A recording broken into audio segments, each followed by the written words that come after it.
وکی ایمو شیعه څه چې ته قاتل کیږي، ایمو شیعه ایمو مسافران وروڼه څه چې ته بې دردۍ سره شهیدیږي، شهادات نه مخکې هغوی ته ایوان نره لګیږي. الله اکبر. سلام علیکم کورمیوال وروڼو، د سید نجیب طرف نه تاسې ټول عزتمنو ته ډېر ډېر د سلام وي. وروڼو تاسې ټولو ته به پاتې وي څه نن کومه ناخوشګواره واقعه د پرچینور یوه هغه مسافر سره، یوه بېګناه سره، و یوه هغه انسان سره چې هغه خپل پاکستان ښکلي وطن نه غالبا 4 کاله یا 5 کاله بعد هغه خپل وطن ته راغلو، خپل علاقې ته راغلو، خپل ملک ته راغللو صرف اور صرف په دغه غرض باندې چې زه خپل فیملی سره، خپلو بچیو سره، خپلې خپلخوانۍ سره میلاو شم.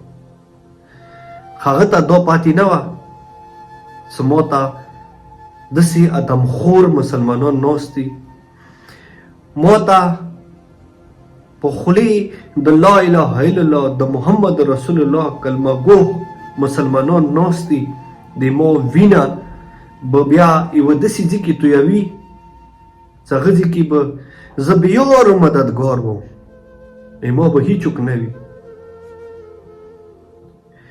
دغه ځای کې یوه خبره زه کوم، د څو منده مخکې کومه واقعه شوې، هغې واقعه بیا ډېره زیاته هایلایټ شوله، بار بار د مو یایو، بار بار د مو دا خبره کوو، تنقید شوی و. هغه کې بیا اهل سنت عالم یوه خبره کوله چې داسې ظلم په کربلا کې نه دی شوی، ویلې چې هغه ځای کې واړه بچي او زنانه کربلا کې مثال چا هغوی ته اذیت نه دی ورسولی. افسوس خبره ده مسلمانانو، که چیرې تاسې هغه تاریخ پړاو کړی وای د کربلا تاریخ کې د حسین عزتمنې قدرمنې وړې لور سکینه ته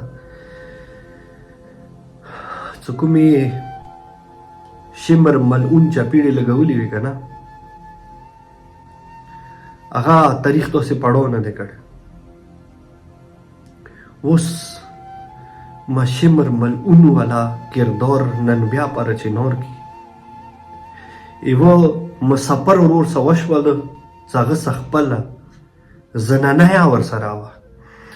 ټیک دی په تري منګال کومې کنوایه کې زنانه وړه بچي څه کله شغړېدلي وو، تکلیف کې وو، مشکلات ونې تیر شوي وو، هر کلمهګو مسلمانان ټوله دنیا په سر اخیستې وه چې ظلم شوی دی، زیاتی شوی دی. مو یا د هغه ظلم د خلاف مو بار بار تنقید کړی دی، مو بار بار ویلی دي چې ظلم شوی دی، خو اوس به دغه ظلم ځواب مو ته څوک راکوي چې یو انسان چې هغه 3-4 کاله بعد خپلې خپلخوانۍ ته راتللو، خپلو مثال هغې ښایسته علاقې ته راتللو چې هغه په زړه کې د ارمان و، هغه په زړه کې دا خواهش و چې زه خپلې علاقې ته لاړ شم. که تاسې ویډیو لیدلي وي هغه ویډیو کې دا ذکر کوي چې زه خو مسافر یم، ما څه قصور دی، ما خو مړی نه دی کړی، ما خو څوک نه دی مړه کړي، نه زه ویلې دغه ځای کې پېښور کې 15 نه 16 دن کېږي چې زه مثال دغه ځای ته راغلی یم،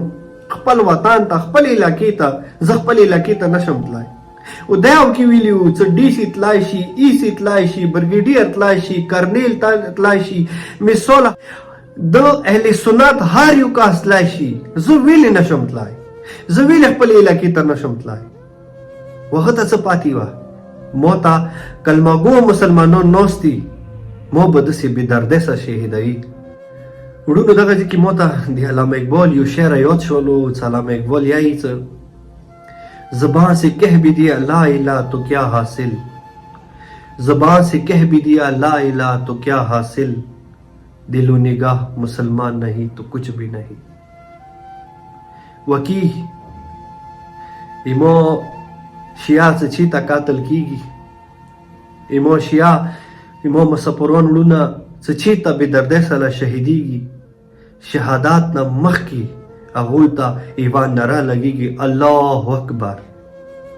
ایما کوم یو کس چې هغه ذبح کیږي هغه نه مخکې هغه ته یایي چې الله اکبر.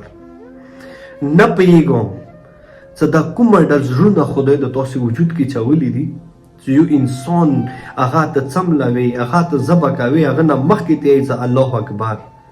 او زه د نه پوهېږم چې خدای تاسې ته کومه ډول زړونه ډېر کړي دي چې کله یو مسافر هغه 5 کوله 6 کوله 10 کوله بعد هغه خپل ښایسته وطن ته، خپلې خپلخوانۍ ته، خپلو بچیو ته رسي او تاسې چې کله هغوی باندې فایرینګ کوئ تاسې اولو نه اولو ته یې چې الله اکبر. د الله اکبر مطلب څه دی؟ آیا تاسې د الله اکبر مطلب نه پوهېږئ؟ الله اکبر مطلب دی خدای ټولو نه غوړ دی، خدای ټولو نه مطلب عظیم دی، خدای ټولو نه رحیم دی، خدای ټولو نه کریم دی، خدای وحده لا شریک دی.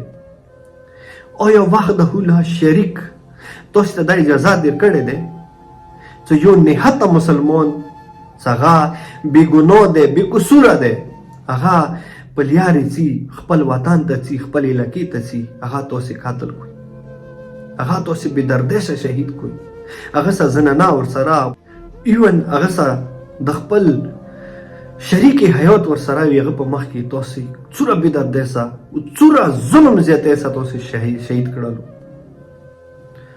کلمه گو مسلمانانو ویډیو اینڈ کې صرف اور صرف اخیری خبره تا کوم. خدای قرآن مجید کې ویلي دي چې چا یو انسان بې وجه قاتل کو داسې وایي چې هغه اول انسانیت قاتل کو. د اول انسانیت قتلانو تاسې لاس نه د انسانیت وینه تاله ده. انشاءالله یو به داسې وخت رسي ته د ګریوان کې به نسي ځواب به داسې نه وي، ځواب اوسه جینه بیا ځان سه یوسه چې بیا به پاک پروردګار ته څه ځواب ورکوي. بس ویډیو اینډ کې به رب ته سوال وکړو چې پاکه پروردګاره تا ته د محمد و آل محمد قسم وي، ته عظیم خدای، ته رحیم خدای. خدایا هغه مسافر ورور چې هغه زړه کې ډېر ارمانونه یولله، د خپل وطن مینه یولله، خدای هغه ته د جنت فردوس کې اعلی مقام عطا کړي. رحیمه خدایا، کریمه خدایا چې چوکا د مخکولي علاقې، د مخکولي وطن د انسانیت قاتل وکي کوي، میندې جوړوي، بچي جوړوي، خویندې بې وروره کوي. خدایا هغو ذلیلو کسانو نه هغه ښکلې علاقه همیشه دپاره ته خولي کړي. امین ثم امین. ما سید نجیب ته راکړو اجازات، مهرباني.